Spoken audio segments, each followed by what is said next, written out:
Hi friends, अस्सलाम वालेकुम। एक नए लेक्चर के साथ मैं आप लोगों को खुशामदीद कहता हूँ। आज का जो हमारा टॉपिक है वो कोई न्यू टॉपिक नहीं है, बल्कि हमने जो एक सीरीज़ स्टार्ट की थी ऑप्टिमाइजेशन प्रॉब्लम्स के मुतालिक, तो उसका एक प्रॉब्लम सॉल्व कर लेंगे आज। क्वेश्चन हमें दिया गया है x³ - 12x² + 36x + 8। तो जब इस क्वेश्चन को हम सॉल्व कर लेते हैं तो पहले हम पढ़ चुके हैं कि नेसेसरी कंडीशन और सफिशिएंट कंडीशन दोनों का फुलफ़िल होना ज़रूरी है। तो नेसेसरी कंडीशन सबसे पहले लगाते हैं, नेसेसरी कंडीशन। अब जो नेसेसरी कंडीशन है, नेसेसरी कंडीशन ये कहता है कि derivative f' must be equal to 0। तो इसका जब हम डेरिवेटिव लेते हैं तो ये बन जाता है f' इज़ इक्वल टू 3 नीचे आ जाएगा और पावर में से 1 कम होगा, -12 2 नीचे आके मल्टीप्लाई हो जाएगा 12 से और x की पावर कम होके 1 बचेगा, प्लस ये पहले से x की पावर 1 है तो ये ख़त्म हो जाएगा, 36 बचेगा। और ये जो 8 है कांस्टेंट है और कांस्टेंट का डेरिवेटिव 0 होता है तो ये 0 हो जाएगा। अब हम क्या कर लेंगे, अब हम इस कोफिशिएंट को ख़त्म करेंगे, इस 3 को। तो 3 को ख़त्म करने का तरीका ये है कि 3 को दोनों तरफ से डिवाइड कर लें। तो डिवाइडिंग 3 बाय बोथ साइड्स, तो 3 जब डिवाइडिंग बोथ साइड्स बाय 3, जब हम 3 से डिवाइड कर लेते हैं तो 3 डिवाइड बाय 3 तो क्या बच जाता है, सिर्फ x² बचेगा, 3 ख़त्म हो जाएगा। माइनस जब इनको दोनों को मल्टीप्लाई करते हैं 12 मल्टीप्लाई बाय 2 24 बचेगा। और जब 24 को हम 3 से डिवाइड कर लेते हैं तो कितना बचेगा, तो ये हमारे पास 12 है ना, यस 24।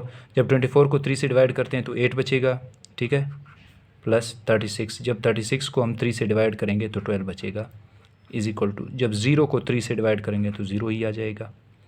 ये मैथ के बेसिक कंसेप्ट्स हैं, रूल हैं, फैक्टराइजेशन है, पावर रूल है, डेरिवेटिव है, ये तमाम कॉमन लेना। आई होप कि ये आप लोगों को पहले से आते होंगे। अगर नहीं आते तो आप जो है कोई बुक वगैरह मैथ की या इंटरनेट पे या किसी भी जगह से आप इनको गोन थ्रू कर लें, वरना बड़ा मुश्किल हो जाता है कि आप इकोनॉमिक्स पढ़ रहे हैं और आपको मैथ ना आता हो, क्योंकि मैथ तो इकोनॉमिक्स में आलमोस्ट जो है हाफ से ज़्यादा तो इकोनॉमिक्स मैथ है सारा। खैर, तो 12x² - 8x + 12। अब दो ऐसे नंबर ढूंढें जिनको आपस में मल्टीप्लाई कर लें तो वो 12 आ जाए, और जिनको आपस में मतलब प्लस कर लें तो 8 आ जाए। तो वो नंबर हमारे पास 2 और 6 हैं। जब 2 और 6 मल्टीप्लाई करते हैं 12, और जब -2 और -6 आपस में ऐड होके -8 आ जाएंगे, जो कि ये हमें रिक्वायर्ड है। तो यहाँ पे हम लिख देते हैं, इसको फैक्टराइजेशन का प्रोसेस बोलते हैं मैथ के अंदर। x² - 2x - 6x + 12 is equal to 0। अब यहाँ से x कॉमन ले लेते हैं तो x - 2 बचेगा, और यहाँ पे -6 जब कॉमन लेते हैं तो अंदर का साइन चेंज हो जाएगा, x - 6 2 = 12, तो अंदर भी 2 आ जाएगा। अब x - 2 जब हम कॉमन ले लेते हैं तो बाकी बचता है x - 6, तो ये x - 6 बराबर है 0। x इज़ इक्वल टू 2 और x इज़ इक्वल टू 6। जब 0 माइनस है वो इक्वल के उस तरफ जाके प्लस हो जाएगा, तो x इज़ इक्वल टू 2 और 6, ये हमारे पास दो आंसर आ गए।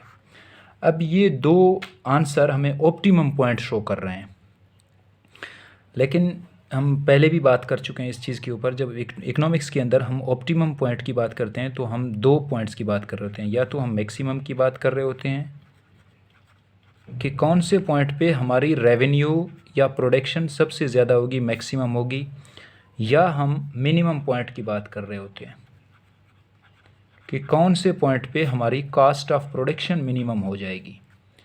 अब ये दो पॉइंट तो शो कर रहे हैं, ये दो पॉइंट 2 और 6, ये दो पॉइंट हमें मैक्सिमम और मिनिमम दोनों शो कर रहे हैं कि एक पॉइंट पे जो है वो हमारी प्रोडक्शन मैक्सिमम है, और दूसरी पॉइंट पे जब हम x के दूसरे पॉइंट पे हमारी कॉस्ट मिनिमम है। लेकिन ये हमें नहीं पता चल रहा कि कौन से पॉइंट पे हमारी जो है प्रोडक्शन मैक्सिमम है और कौन से पॉइंट पे हमारी कॉस्ट मिनिमम है। ये दोनों पॉइंट्स में से कौन सा जो है ऑप्टिमम शो कर रहा है, तो ये हमें अभी तक नहीं पता। ये पता करने के लिए आसान तरीका ये है कि जो डेरिवेटिव फंक्शन हमें गिवन है ये वाला, इसके अंदर बारी बारी एक दफ़ा 2 पुट कर लें और एक दफ़ा 6 पुट कर लेते हैं। फिर जो हाईएस्ट पॉइंट हमारे पास आ जाएगा फंक्शन का, तो उससे आसानी से पता चल जाएगा कि कौन सी वैल्यू क्या है। तो पुट कर लेते हैं 3x² minus 12x, yes. No, derivative में पुट नहीं करेंगे, इसमें हम इसमें पुट कर लेंगे। जो हमारे पास फंक्शन गिवन है ना, इसमें पुट कर लेते हैं। तो ये x³ ठीक है, माइनस 12x² प्लस 36 और 36x प्लस ये 8। अब यहाँ पे सबसे पहले 2 पुट करते हैं, तो 2 का क्यूब माइनस 12 इंटू 2 का स्क्वायर प्लस 36 इंटू 2 प्लस 8। तो 2 का क्यूब 8 आ जाता है, माइनस 12 इंटू 2 का स्क्वायर 4 आ जाता है, प्लस 36 मल्टीप्लाई बाई 2 72 प्लस 8। तो 8 माइनस 24 जब 12 को 4 से मल्टीप्लाई करते हैं तो कितना बन जाता है 48, ठीक है। प्लस 72 को जब हम 8 ऐड कर लेते हैं तो 80 बन जाता है आपस में। अब 48 में से 8 माइनस करो तो माइनस 40 बच जाता है, माइनस 40 प्लस 80, तो आंसर हमारे पास 40 आ जाएगा।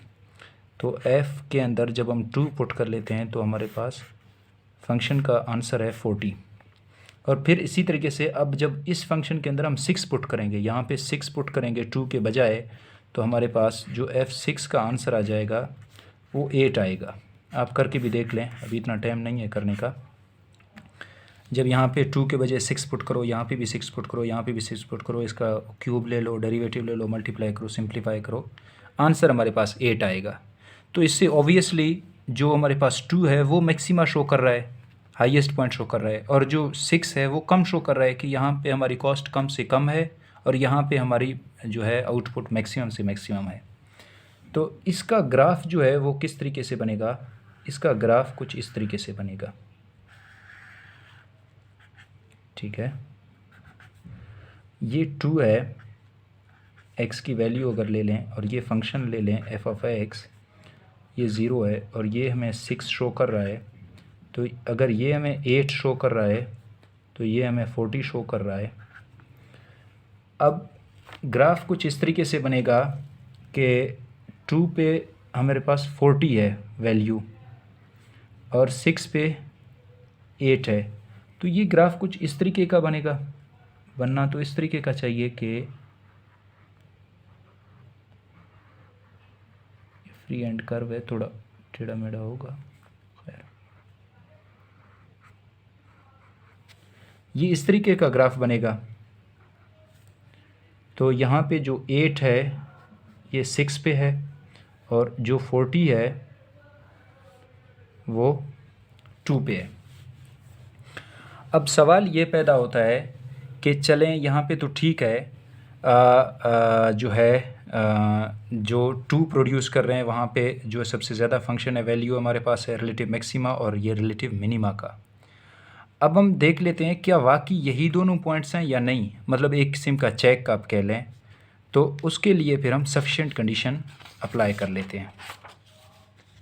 सफिशिएंट कंडीशन क्या होता है, सफिशिएंट कंडीशन ये कंफर्म करवाता है कि वाकई ये है या नहीं है। सफिशिएंट कंडीशन, अब सफिशिएंट कंडीशन के लिए आसान तरीका ये है कि f(x) जो हमारे पास फंक्शन है डेरिवेटिव का, तो वो हमने देखा कौन कौन से पॉइंट पे 0 है, एक 2 पे 0 है, एक 6 पे 0 है। अब इसको जस्टिफाई करने के लिए 2 से नीचे एक वैल्यू डालेंगे 2 से ऊपर, और इसी तरीके 6 से नीचे 6 से ऊपर एक वैल्यू डाल के हम कंफर्म करवाएंगे कि ये क्या शो कर रहा है। तो यहाँ पे हमें पता है कि f(x) जो है वो 2 पे कितना है, 0 है। अब 2 से नीचे एक नंबर है 1, 2 से आगे एक नंबर है 3, तो हम देखते हैं 3 पे कितना आएगा और 1 पे कितना आएगा। फिर इसी तरीके से f(x) जो 6 पे 0 है, क्योंकि स्लोप हमेशा ऑप्टिमम पॉइंट का वो 0 हो जाता है, तो 7 पे क्या हो जाएगा और 5 पे क्या हो जाएगा, वो हमें क्लियर कट बता देगा कि वाकई में ये पॉइंट रिलेटिव मैक्सिमा और मिनिमा शो कर रहे हैं या नहीं कर रहे हैं। मतलब एक तो हमें फर्स्ट डेरिवेटिव ने बताया, एक ने हमें इसने बताया, फर्स्ट डेरिवेटिव ने हमें बताया कि ये दोनों पॉइंट है रिलेटिव मैक्सिमा और मिनिमा का। अब हम सफिशिएंट कंडीशन भी अप्लाई करके देख रहे हैं क्या होगा। तो पुट कर लें जी सफिशिएंट कंडीशन 3x², ठीक है, -24x + 36, यही फंक्शन था जब डेरिवेटिव हमने लिया था, तो यही फंक्शन होना चाहिए, ठीक है। तो यहाँ पे 3 की जगह पहले 1 पुट कर लें, तो 3 1 -24 × 1 + 36, तो 3 -24 + 36, और 24 में से जब 3 निकालते हैं तो 21 बच जाता है, -21 + 36, तो आंसर आ जाता है 15, ठीक है। तो इसका मतलब है 1 पे 15 है। फिर जब हम 3 कर लेते हैं तो 3 पे हमारे पास कितना वैल्यू आ जाएगा, वो 3 पे आप यहाँ पे 3 पुट कर लें, मतलब 1 के बजाय अब 3 पुट कर लें, तो इसका आंसर -9 आएगा। अभी आप करके भी देख लें अपनी सेटिस्फेक्शन के लिए, तो इसका आंसर -9 आ जाएगा। अब ये क्या शो कर रहा है, ये शो कर रहा है आपका स्लोप अगर 2 पे 0 है, उससे पहले आपका स्लोप पॉजिटिव है, उसके बाद आपका स्लोप नेगेटिव हो रहा है। कर्व का स्लोप बाद में नेगेटिव है, पहले पॉजिटिव है।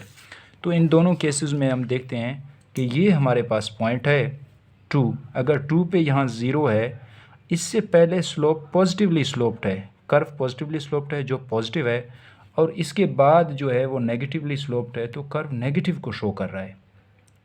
तो ये जस्टिफाई होता है कि यही हमारे पॉइंट रिलेटिव मैक्सिमा का है कि इससे पहले जो है पॉजिटिव स्लोप है, इसके बाद नेगेटिव स्लोप है। और यही बात हमने पिछले लेक्चर में भी की थी, जब हम ऑप्टिमाइजेशन को समझ रहे थे, तो हमने कहा कि रिलेटिव मैक्सिमा का कंडीशन वो होता है कि फ़ौरन डेरिवेटिव के बाद जो वैल्यू आ जाएगा वो स्लोप नेगेटिवली स्लोप्ड होगा, वो नेगेटिव माइनस में वैल्यू आ जाएगा। तो ये जस्टिफाई हो गई।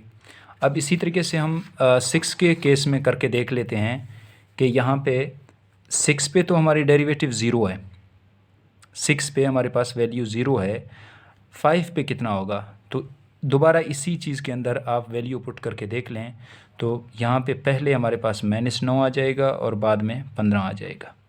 आप अपनी तसल्ली के लिए यहाँ पे पुट करके जो है सिंप्लीफाई करके देख लें, तो पहले नेगेटिव है, बाद में पॉजिटिव हो रहा है।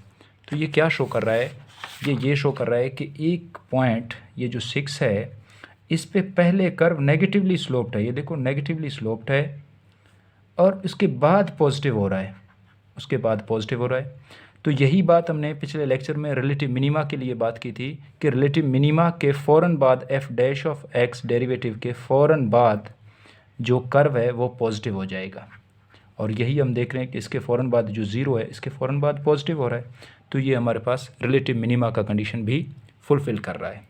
तो ये 2 कंडीशन थे रिलेटिव मिनिमा और रिलेटिव मैक्सिमा का, जो हमने इस सवाल के मदद से भी इसको सॉल्व करके दिखा दिया कि किस तरीके से रिलेटिव मैक्सिमा शो होगा, किस रिलेटिव मिनिमा शो होगा, और ये किस तरीके से इसकी सिंप्लीफिकेशन होगी। तो this was all about for today. मिलते हैं इंशाल्लाह एक नेक्स्ट लेक्चर में। तो उसमें फिर हम मल्टी वेरिएट फंक्शन की बात करेंगे। इसमें तो हम सिंगल वेरिएट की बात करें, सिर्फ x है एक हमारे पास वेरिएबल, तो इसमें सफिशिएंट कंडीशन भी यही होगा। जब हम मल्टी वेरिएट की बात कर लेते हैं तो उसमें सफिशिएंट कंडीशन भी चेंज हो जाएगा, तो वो हम बाद में इंशाल्लाह पढ़ेंगे। तो आज के लिए इतना काफ़ी है, मिलते हैं इंशाल्लाह नेक्स्ट लेक्चर में, तब तक मुझे दीजिए इजाज़त। अल्लाह निगहबान।